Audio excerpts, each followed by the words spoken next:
La gente querrá segunda parte, pero no va a haber segunda parte. No va a haber segunda parte. No va a haber. Gente que cuenta. Un podcast de César Zapata y Sobio Tereso.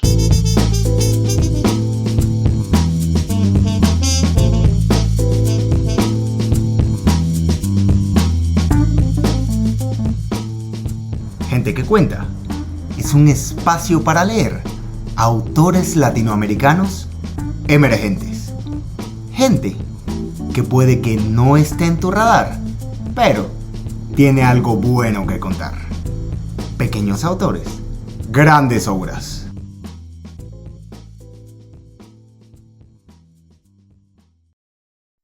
Hola Juliet, ¿cómo estás? Hola, Sobio. Bien, muchas gracias por invitarme a tu podcast. ¿Contenta? Siempre bienvenida a Gente que cuenta.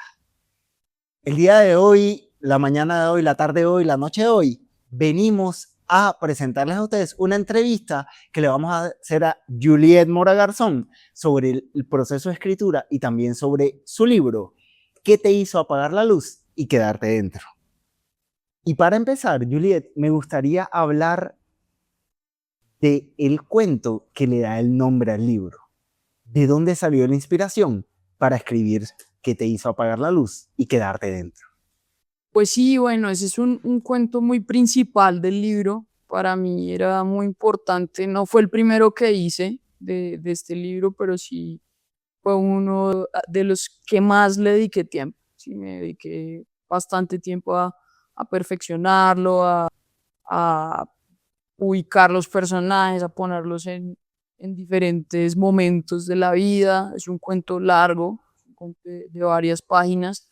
Mucha gente dice que es como una pequeña novelita porque pasan muchas cosas, pero pues en realidad toda esta inspiración pues son hechos de la vida real. Algunos obviamente tuve que hacer pues ficción y recurrí a la imaginación en muchos sentidos para ampliarlo, pero sí era una historia pues que cargaba a cuestas de un primer amor que tuve y pues en el que me decepcioné y no pudo ser.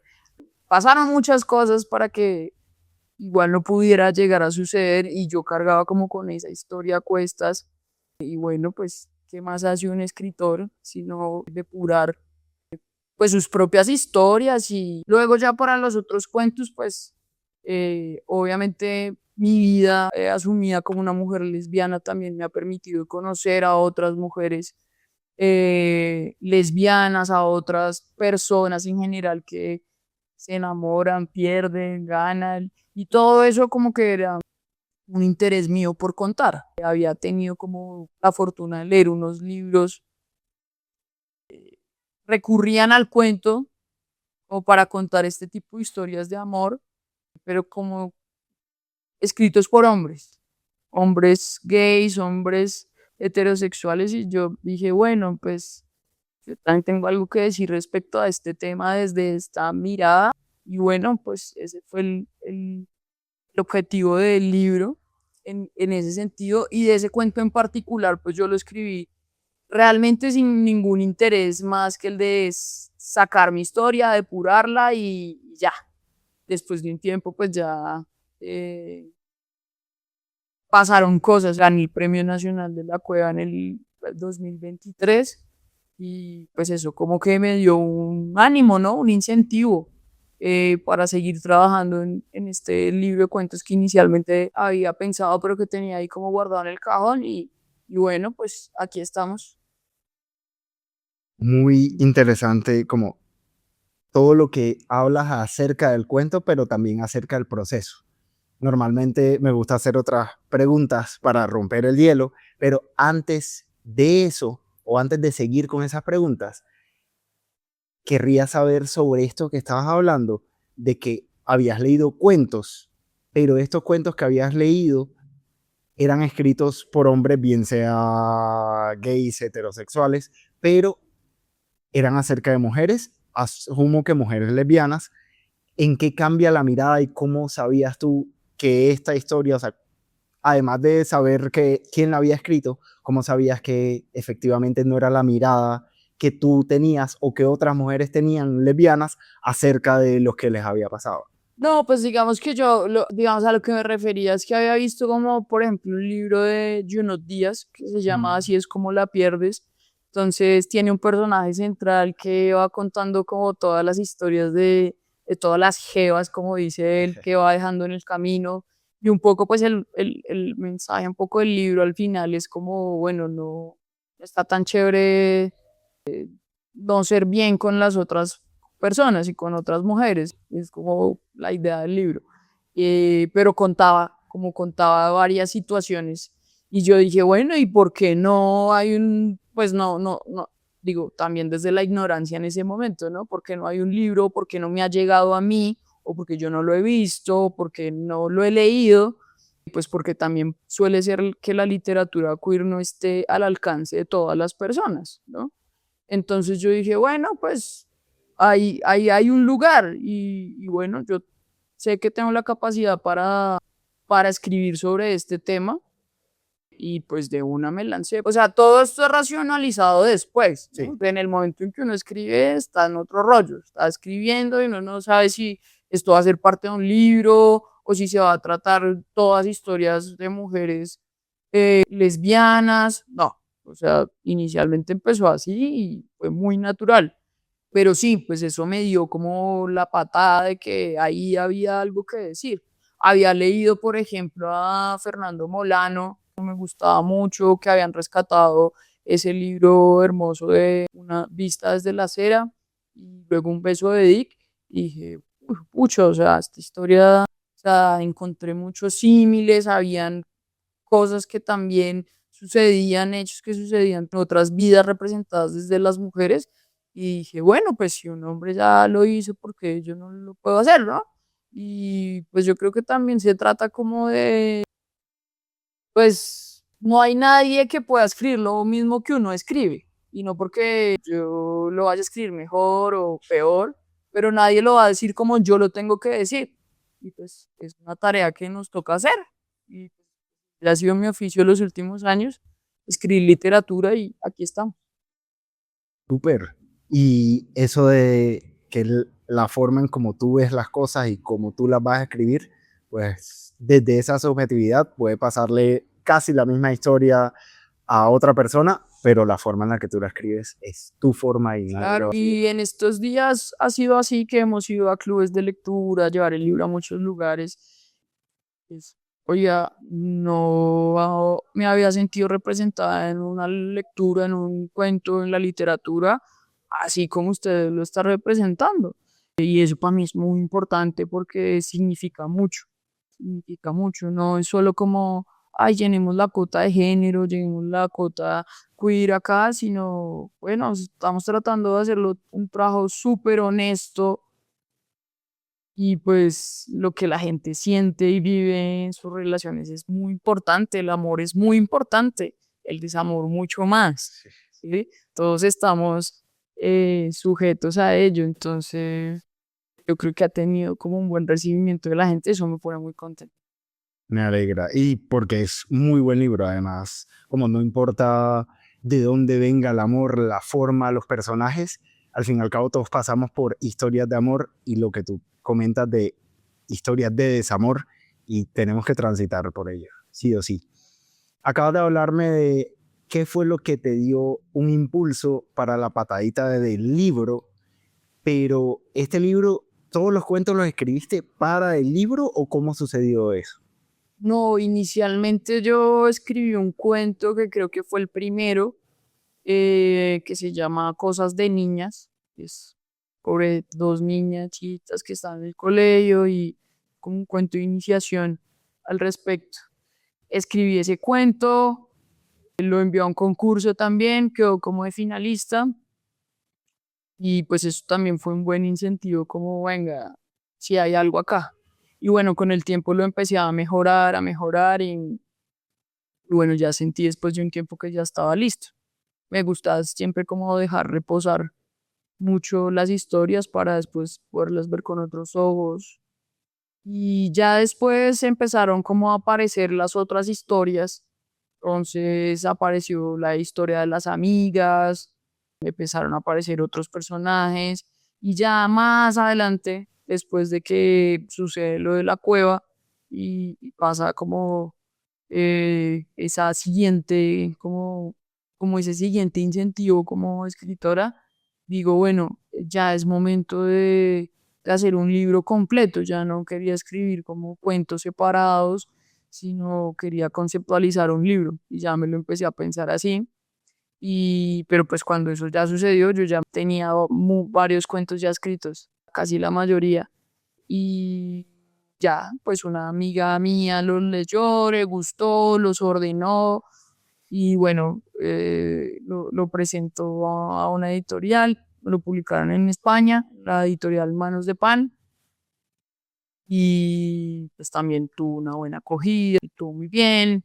Bueno, y ya yo dije, bueno, yo creo que ya quiero que esté acá en Colombia. Y bueno, se presentó la oportunidad con Penguin Random House y incluimos 2 cuentos adicionales que escribí especialmente para poner en este libro, en esta edición colombiana. Y ya, ese ha sido el camino. Ha sido un camino largo. Este no es un libro que se puede leer en una sentada, en un fin de semana, pero es un libro que costó mucho en tiempo y en todo para lograr eso también. Yo no quería un libro pesado, aburrido, eh, fácil de leer, fácil de entender, que le pudiera llegar a cualquier persona. La gente me dice, venga, me lo leí en una sentada.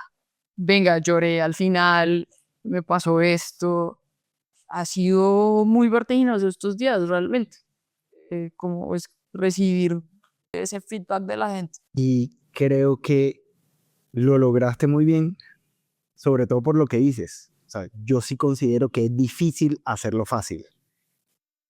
Todo el tiempo que cuesta para que quede escrito de esta manera en como está escrito y además que la gente se lo quiera y lo pueda leer de una sentada, es algo que habla muy bien de tu escritura, pero también de lo chismosa que es la gente, porque los cuentos, tal y como están, tú quieres saber más y tú dices, está muy interesante este personaje, ¿cómo así que le pasó esto con esta maestra? ¿Cómo así que está de viaje? ¿Cómo así que está hablando por WhatsApp, por ejemplo, o por mensajes? Y uno dice, sí, sí, pero ¿qué más viene? ¿Qué más viene? Y uno termina queriendo leer, leer, leer, y por eso creo que es fácil leérselo de una sentada por el chisme. Tiene, no sé, Claro, y está bien escrito para eso. claro que sí, el chisme nos da vida. El chisme nos da vida.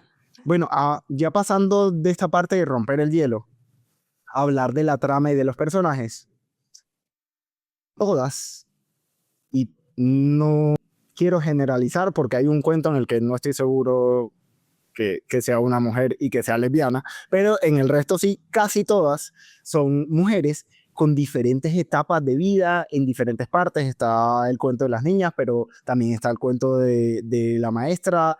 Hay un poema en la mitad. ¿En qué te fijas, dado que hay diferentes etapas de vida, diferentes años, diferentes, digamos que, contextos? ¿En qué te fijas para crear un personaje? Bueno, son muchas cosas. Yo creo que los personajes van tomando una vida en la escritura, ¿sí? Ellos mismos te van exigiendo cosas. Te van pidiendo espacios, como en qué lugares se van a mover, cómo hablan, cuáles son sus ademanes, sus gestos. ¿Ya? Yo sí, pues creo que uno se roba vidas de la gente de alguna manera y luego hace como un collage de todas esas vidas para crear un personaje que le funcione en el cuento. Entonces sí, pues inspirado en muchas amigas, inspirado en mis propias acciones y actitudes, en las historias del colegio, en todo el tiempo yo creo que uno es un observador y va ahí como literalmente absorbiendo todas esas historias y todos esos espacios y los va colocando ahí. Y pues las tramas le van exigiendo a uno cosas. Entonces, bueno, si usted quiere que pase una disolución del amor, entonces primero se tienen que haber enamorado de X manera y bueno, es una estructura. Yo no creo que sea tan fácil de explicar como la labor que uno, como el trance en el que uno se mete cuando escribe. Uno entra en un trance, pues sí, obviamente yo tengo una formación como periodista, entonces pues he investigado sobre temas, pues ha hecho eso parte de mi vida y pues la escritura también está muy presente en el periodismo, ¿no?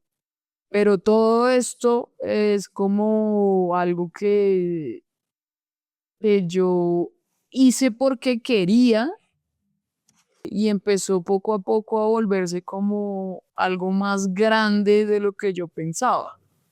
Y lo bueno siento es que hay que dejarse llevar por ese instinto creativo que uno tiene y seguirle apostando. Pues yo creo que eso fue todo lo que hice para que un día ya me sentara y dijera, bueno, estos son los personajes y como que los puse ahí a rodar y a escribir, que es como la única manera en que uno puede hacer, como pasa mucho que a veces uno no termina, como escribe y no puede cerrar. Y para mí este libro estaba empezando así, como que, pucha, no puedo terminar, no puedo cerrar todas estas historias. Y bueno, ya llegó un momento en la vida en que tengo que terminar esto porque tienen que venir otras cosas. Ya, cuando puedes soltar ese libro y ya, y verlo aquí ahorita publicado, ya es como, bueno, ya sus personajes ni siquiera me pertenecen, ya esto, la gente se los está apropiando, los lectores se los están apropiando a su manera. Me gustó esto del trance de la escritura y de que la única forma de elaborar es viendo, o sea, como poniéndote a escribir, a escribir, a escribir. Sí, es que no hay, o sea, ya lo dijo Simón de Beauvoir, a escribir se aprende escribiendo. No hay otra manera, no hay otra manera. Leyendo mucho también, es verdad. Sí, hay otra manera. Sí, pero Leyendo mucho. Pero entonces, pues es un trabajo largo. Terminar algo es difícil. Beauvoir en su libro de clases de escritura, es un libro que hace su alumna, lo dice súper claro, las cosas se hacen y se terminan. Pues eso para mí parece una frase simple, súper importante, porque si uno no termina un poema, si uno no termina un cuento, pues no hay nada, se queda ahí. solo palabras. Solo palabras, o si tú dices, uy, tengo una idea súper chévere y nunca la haces, pues se queda en una idea, y ideas tenemos todos. Uf, Entonces, sí, creo que es algo muy importante de la escritura, como la perseverancia, como seguir. Que es que le falta una coma, que es que le falta, que es que a este personaje le falta así todo el tiempo. Yo tuve ese espíritu de arreglar, de volver a empezar, por eso me gustaban mucho los talleres de escritura. Durante mucho tiempo hice talleres de escritura y sigo haciendo. Y siento que ahí, en eso que se comparte, eh, hay un sentido de la escritura que va mucho más allá de la historia o de lo que uno quiere contar, y es cómo lo ven los otros y qué lecturas tienen los otros y cómo me abro a esas nuevas miradas, y eso hace que uno enriquezca mucho su literatura, se enriquezca mucho como escritor. yo te tengo una pregunta, también salida del guión de lo que acabas de decir. Estos talleres de escritura y cómo te enriqueces del mismo modo que cuando acabaste de decir hace par de minutos que los lectores y las lectoras terminan hablándote en este recorrido que estás haciendo de cómo les impactó a los personajes y que tú los sueltas porque ya los personajes no son tuyos. ¿Cómo a ti como escritora te influencian los lectores cuando tienes este diálogo con los lectores de este libro, por ejemplo? Pues yo creo que todo diálogo con el lector pues es importante. Yo creo que uno no se puede como tapar los oídos a lo que sucede y a lo que hay de comentarios sobre el trabajo que uno hace. Las críticas me parecen buenas. Me gustaría leer más críticas sobre literatura. No encuentro mucha, la verdad. Pero los lectores tienen algo más y es que si les gustó, si se sintieron representados, se sienten atrapados por el libro, se sienten cercanos a la obra. Y eso es bellísimo, eso resuelve las preguntas de por qué uno está escribiendo. Creo que es muy maravilloso hacer una obra y que la gente diga, uy, pucha, gracias a tu libro pude pasar una tusa durísima, o oye, eso que pasó ahí grave en el libro también me pasó a mí. Me había dado cuenta que habían hechos de violencia en mi vida y no los había visto. Gracias por mostrarme. Pues, cuando uno está haciendo un trabajo, uno no está pensando en el lector. Pero en los momentos en los que ya la distribución, la promoción del libro aparece y todo eso, o sea, me parece muy importante interactuar con los lectores. Creo que es vital. Creo que a uno lo hace mejor escritor. Eso. Ahora, no quiere decir que según lo que te digan uno esté condicionado a escribir, ¿no? Pues la gente querrá segunda parte, pero no va a haber segunda parte. No va a haber segunda parte. No va a haber. Eh, entonces, pues sí, pues sí, muchas cosas, pero pues no va a pasar exactamente lo que esperan.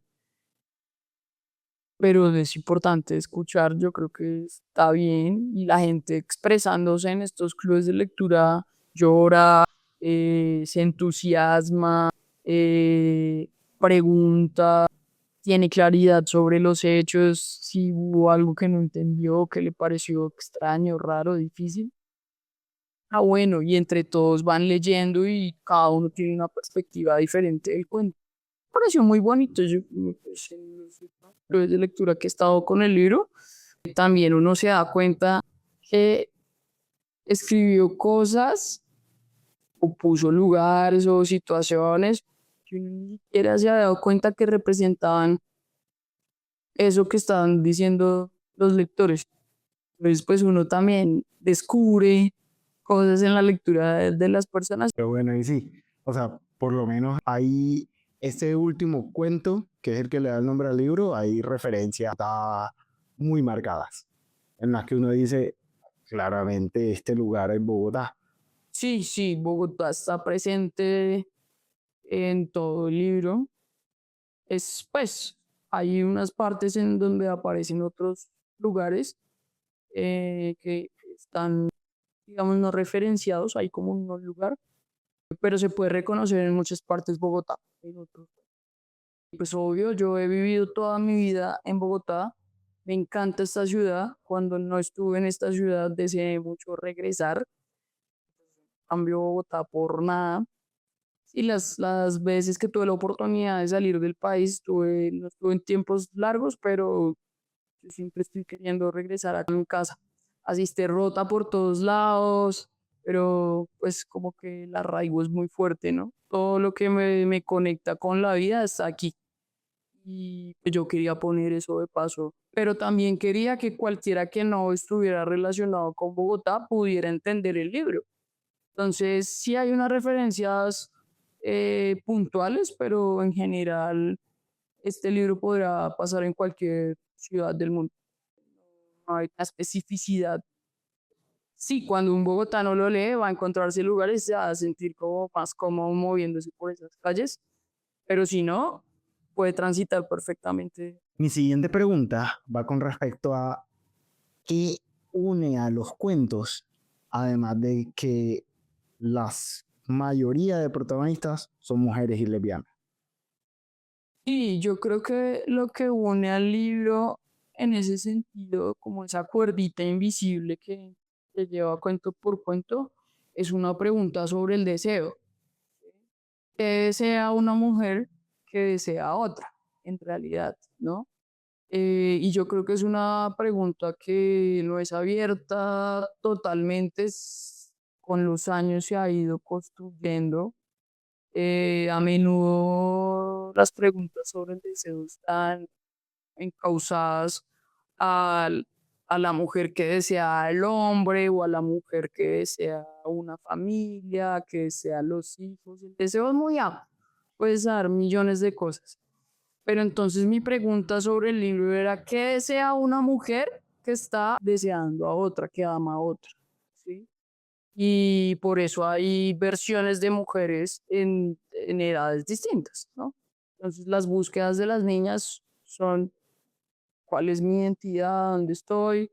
Las de las más jovencitas es, pucha, me gusta mi amiga del colegio, ¿cómo le va a decir esto a mis papás? Hay una maestra que también se hace preguntas y con otra chica que es menor que yo, ¿qué es lo que estoy deseando de ella, su juventud? Su vida, la vida que no tuve, de verdad la amo. Y así, pues no les voy a dar más detalles, pero esa es una pregunta puntual.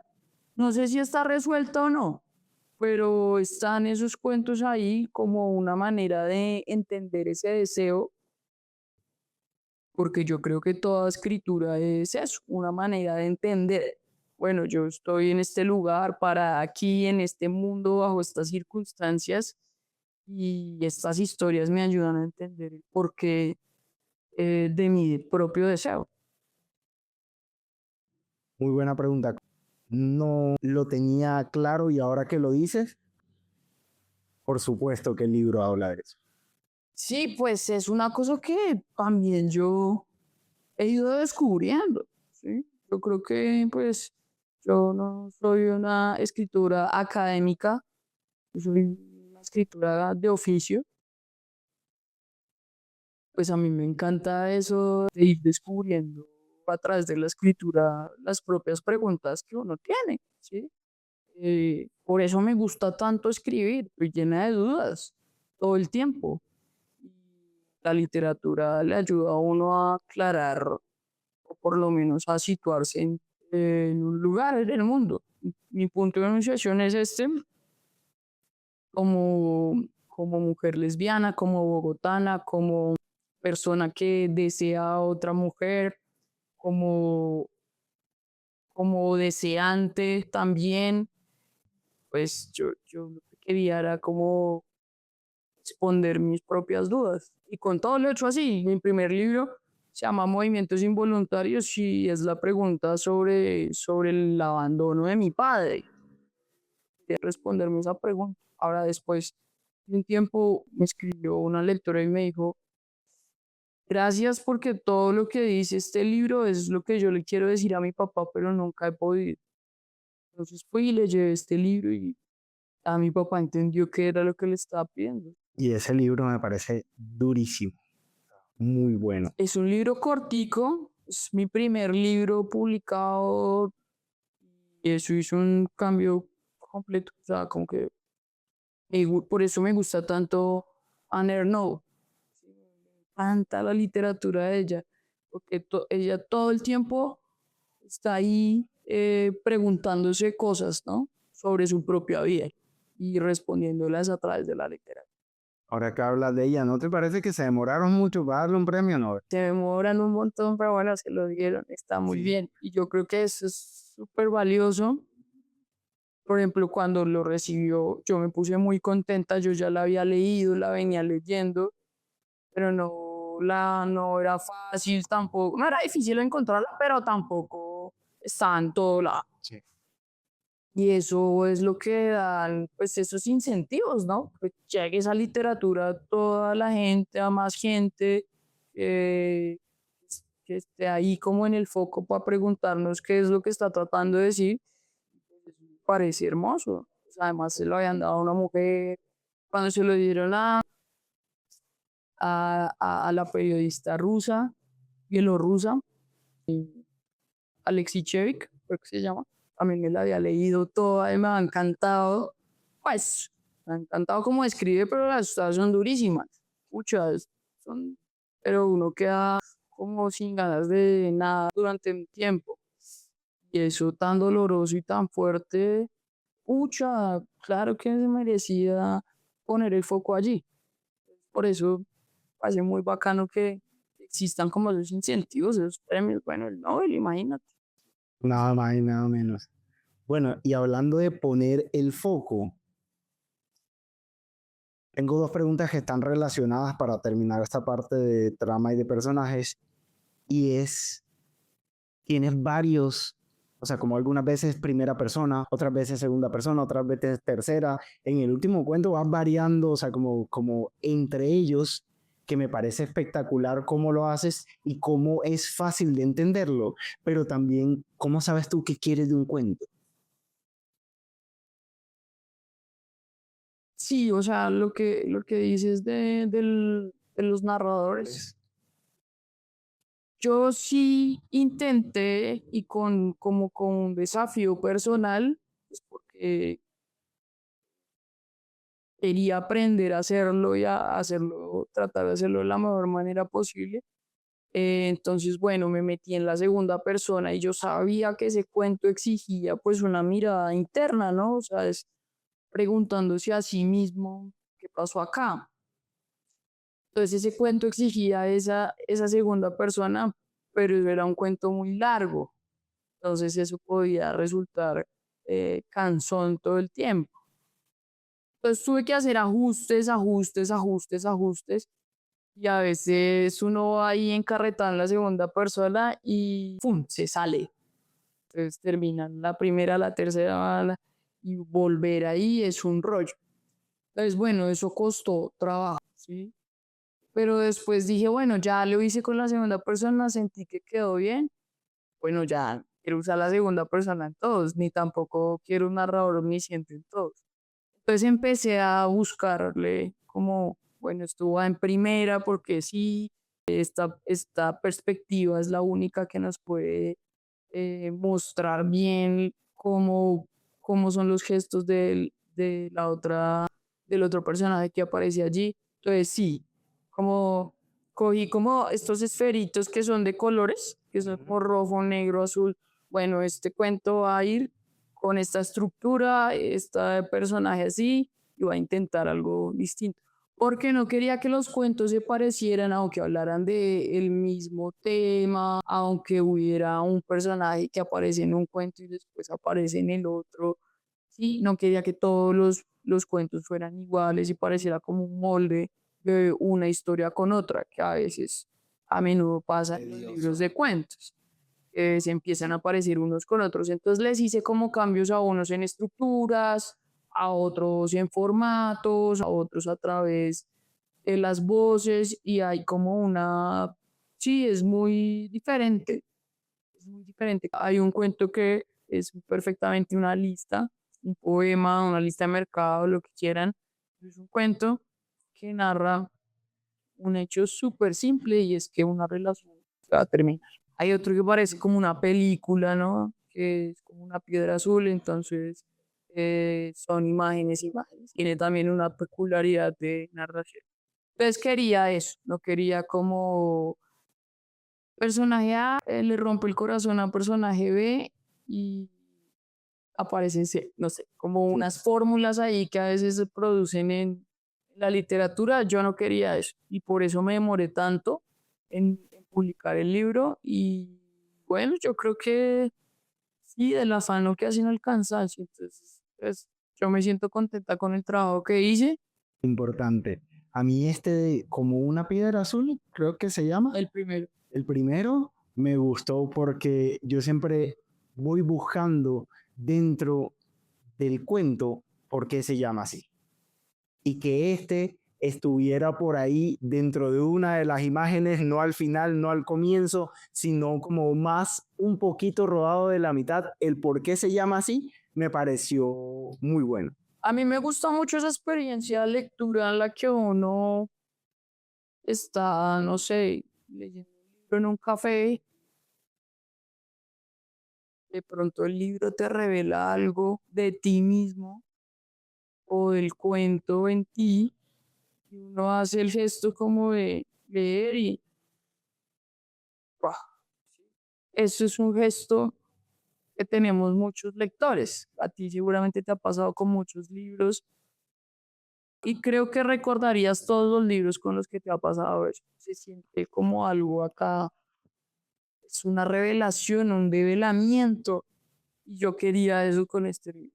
Quería que cuando alguien lo leyera, para le dijera, uff, por eso hay unos títulos, por eso los personajes se mueven así. Sí, todo esto viene de artista creativo depurando cosas, y, pero hay una arquitectura, hay una idea, hay un pensamiento. En edición hicimos cambios, cuando hubo otros lectores movimos cosas, todo esto está muy pensado, ¿sí? No es como que, uy, saqué un cuento y después saqué el otro y ya.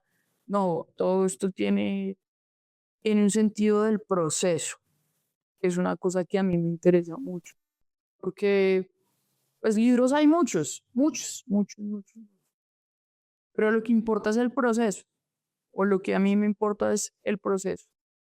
Por eso me tomé tiempo en escribirlo. Proceso de levantar una historia y de embriagarte de esa historia, y casi que uno termina haciendo un pietaje de los hechos, pensando en los personajes, creando un universo, ¿sí? Toma tiempo, eso es largo. Y al final de todo esto, pues los libros darán cuenta de las preocupaciones del autor en X momentos de su vida. Eso creo que eso es lo que uno como autor persigue, como va a ser parte de ese proceso, tome o no tome tiempo, dárselo, porque si no, ¿para qué? De acuerdo. El proceso. Muy importante el proceso.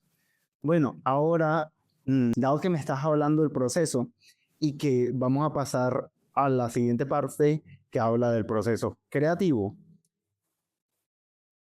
¿cómo pasas tú de ser periodista a la escritura y en este caso, pues de periodista a cuentista? ¿Cómo es?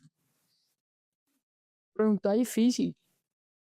Pues mira, en realidad yo no, yo salí muy temprano del colegio, tenía 15 años, llegaba como la hora de preguntarse, bueno, ¿y qué vas a estudiar? ¿No? Y pues obviamente estudiar en este país es muy caro, y antes era mucho más caro. Entonces, pues cuando uno iba y miraba como para ir a estudiar literatura, eso era muy caro, era carísimo, y además solo se podía estudiar de día. Necesitaba trabajar para poderme pagar los estudios, porque si no, no lo iba a lograr. Entonces, como preguntando aquí y allá y explorando cosas, alguien me habló de la carrera de comunicación social y periodismo. Empecé a interesarme por el periodismo. Llegué a la casa.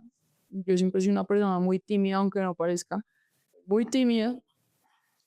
Llegué a la casa y le dije a mi mamá, a mi hermano, como, bueno, voy a estudiar literatura. Obviamente me dijeron, bueno, no, pues, ¿dónde? No, no, pues, no, no puedes estudiar literatura, o sea, no, no hay cómo. Volví, bueno, bueno, voy a estudiar periodismo. No, peor, o sea, a ti te da pena todo. Obviamente a mí todo eso me da mucha pena, no me gustaban las cámaras, todavía me resulta difícil. Entonces hice lo que hacen muchos colombianos, y es que saco un crédito al ICETEX a mucho tiempo y estudié periodismo. Hasta hace poquito terminé de pagar esa vaina. Y pues me fui enamorando de todo eso, que obviamente iba a ser difícil. Empecé a trabajar, pues me pagué mis estudios, demás.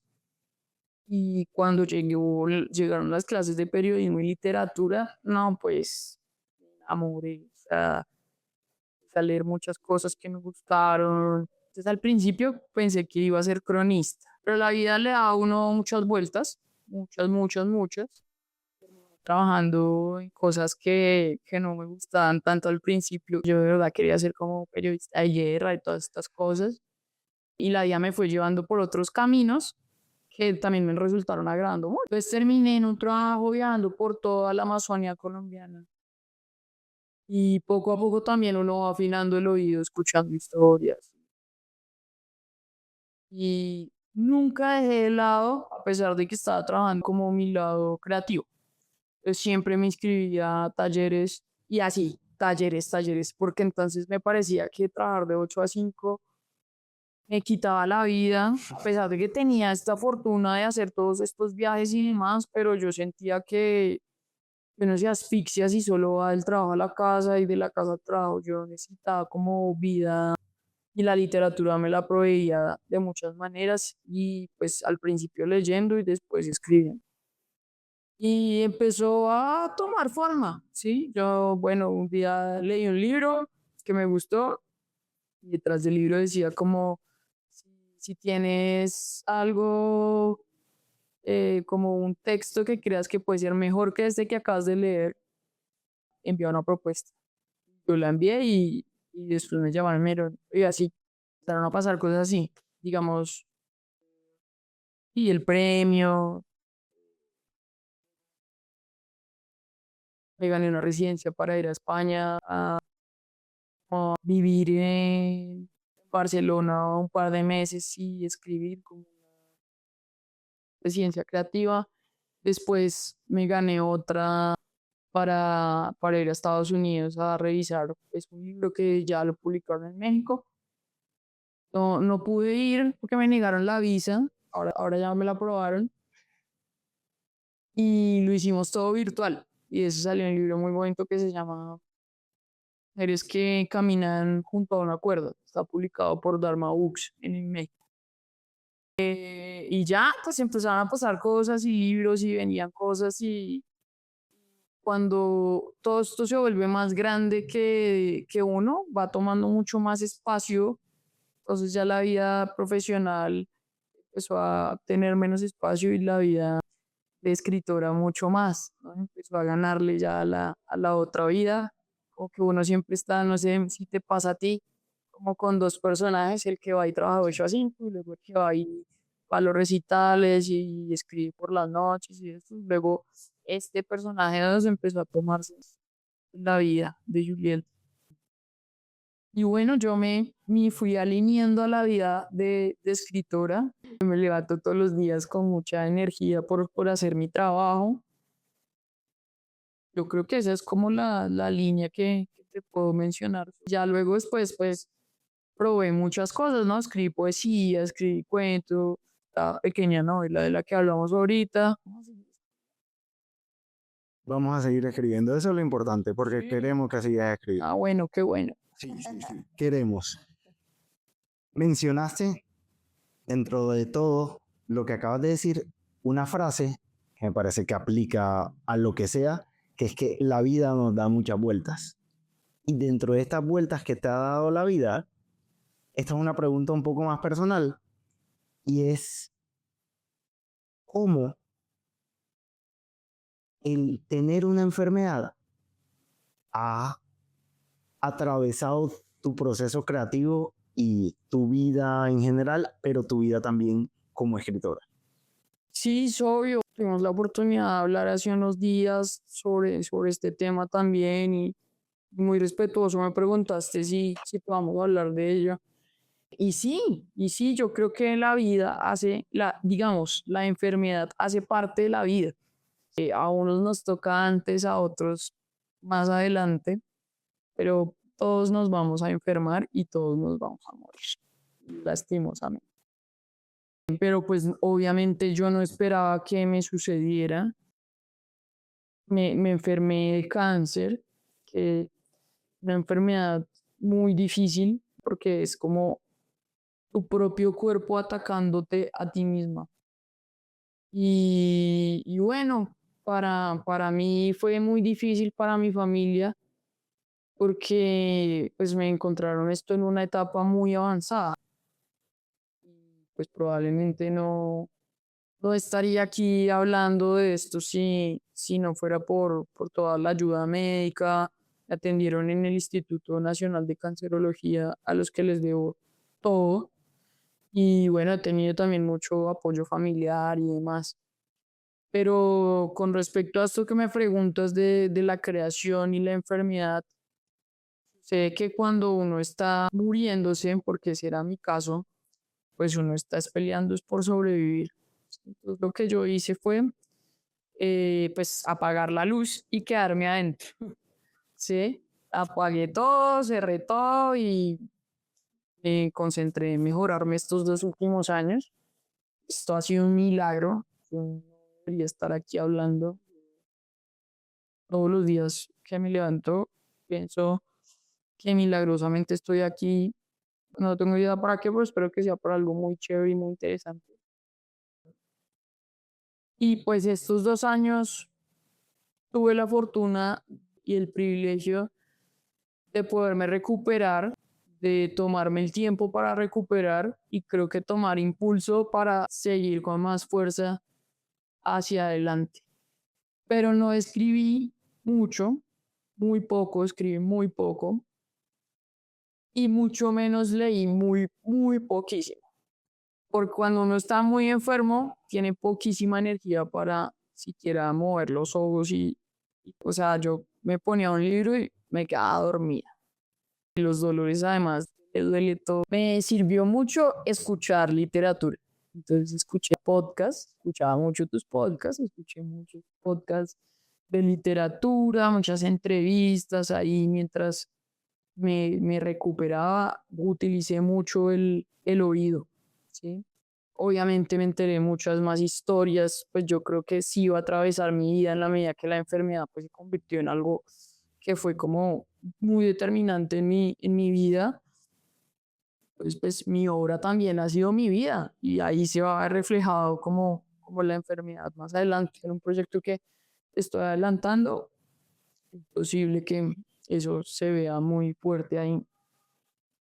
Y ya ahora que estoy como en un proceso más de recuperación, de mantenimiento, gracias a Dios, pues he tenido la fortuna de volverme a poner a ritmo con las lecturas. No es fácil después de tantas quimioterapias y tantas radioterapias, casi que le toca a uno volver a aprender a leer, aprender a hablar.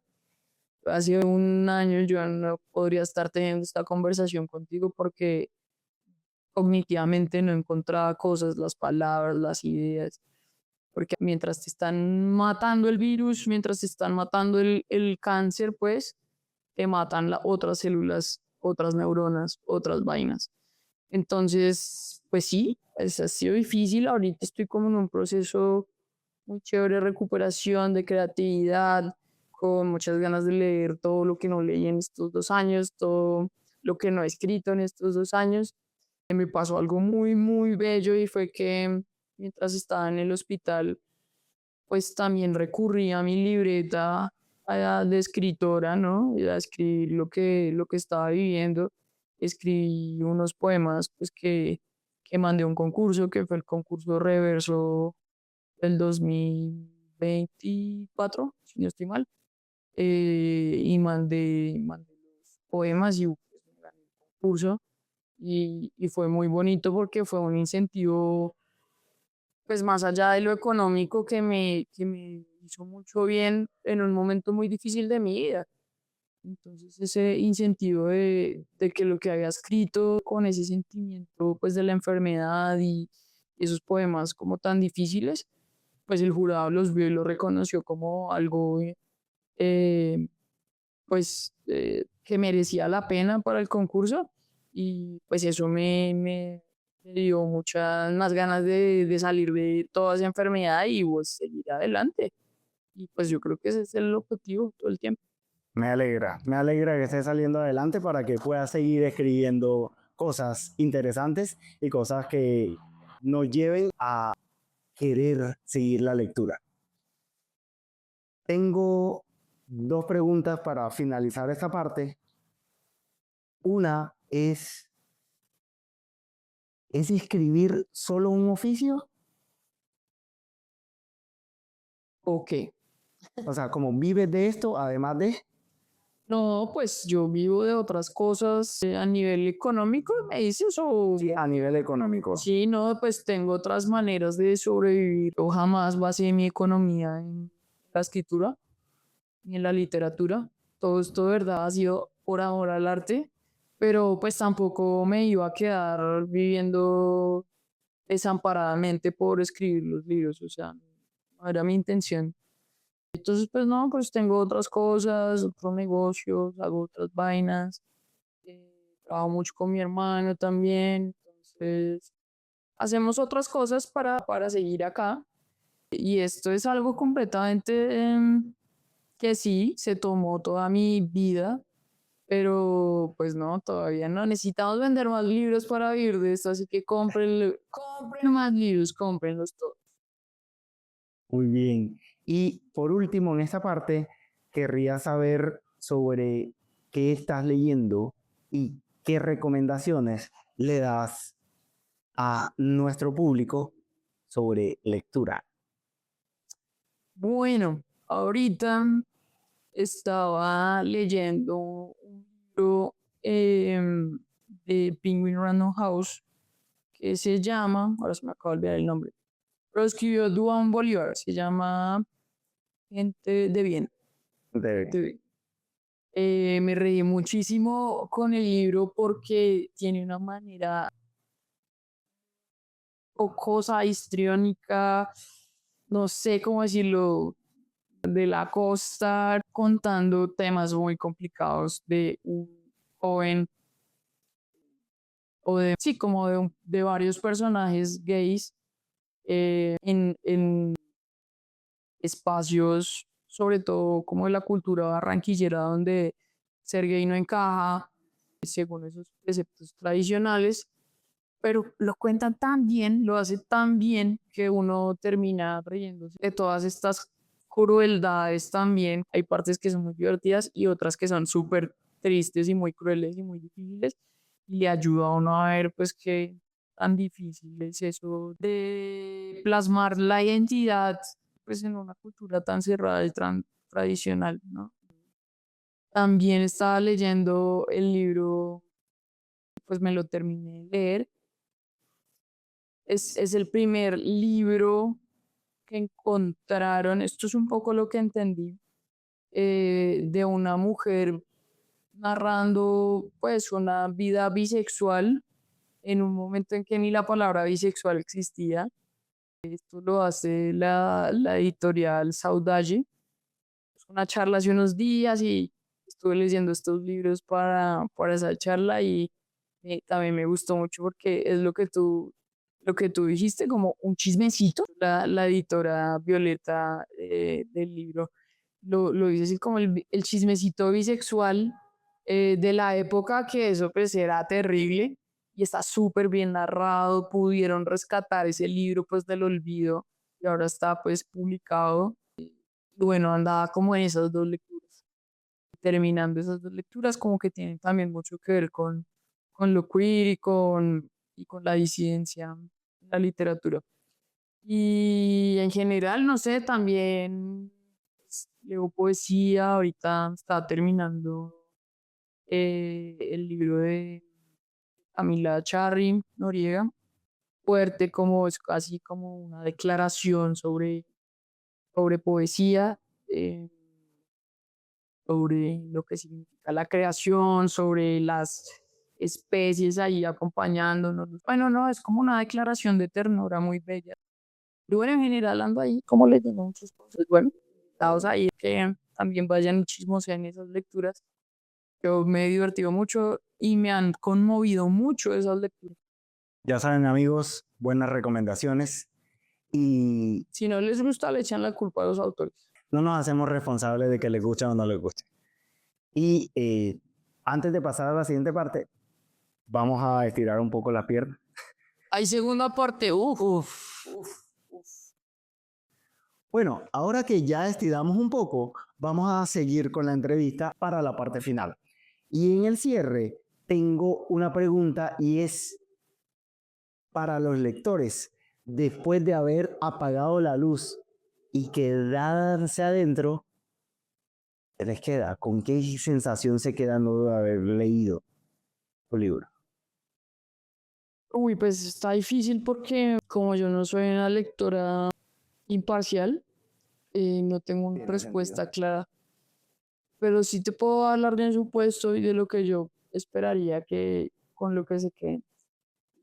Esperaría que se queden con mucho más que una historia sobre o varias historias sobre mujeres lesbianas, sino historias sobre el amor, sobre el deseo, sobre la ternura. Me gustaría que la gente se preguntara sobre esos temas en sus vidas. ¿Qué implica la ternura en sus vidas? ¿Cómo aman? ¿Cómo se sienten deseados? ¿Cómo son objetos de deseo también? Creo que son preguntas que a menudo por la rapidez de la vida y todo en lo que andamos no nos detenemos un poco a pensar. Entonces, a veces resultamos aceptando tipos de amor que no merecemos. Y esas preguntas sobre el deseo creo que son claves para saber uno qué quiere y para dónde va. Creo que si uno sabe qué desea, pues, o si por lo menos duda de lo que cree cierto, puede avanzar mucho más. Entonces, pues, me parece importante eso. Creo que me gustaría que al final del día se quedaran con esas preguntas. Yo me quedo con esto que acabas de decir, que o saber o dudar de lo que creemos que sabemos. Pusiste filosófica. Ah, no, no, no. No tengo lenguaje filosófico. 3 preguntas más de lo que nos queda. Primera, ¿en qué estás trabajando ahora? ¿En qué estoy trabajando ahora? Las cosas. Pero bueno, a nivel literario, estoy trabajando en una novela, pero se le tiene, pero se le demora. Última pregunta, dado que Gente que Cuenta es un podcast de autores y autoras latinoamericanos, ¿dónde se consigue el libro en Colombia y en Latinoamérica? Bueno, en este momento, este libro en este formato se consigue en todas las librerías del país, acá en Colombia, en Ecuador, en librerías de Ecuador. En México hay una versión de este libro que se llama Mujeres que caminan junto a una cuerda, publicado por la editorial Dharma Books. Hay parte de unos cuentos que están en este libro y otros cuentos que pusimos allí que tienen como ese toque especial para la edición mexicana. En España estamos en una editorial que se llama Manos de Pan, está pues por toda España y en Argentina. Manos de Pan está en España, en Argentina, en México, pero mi libro se encuentra en Argentina y en España con Manos de Pan.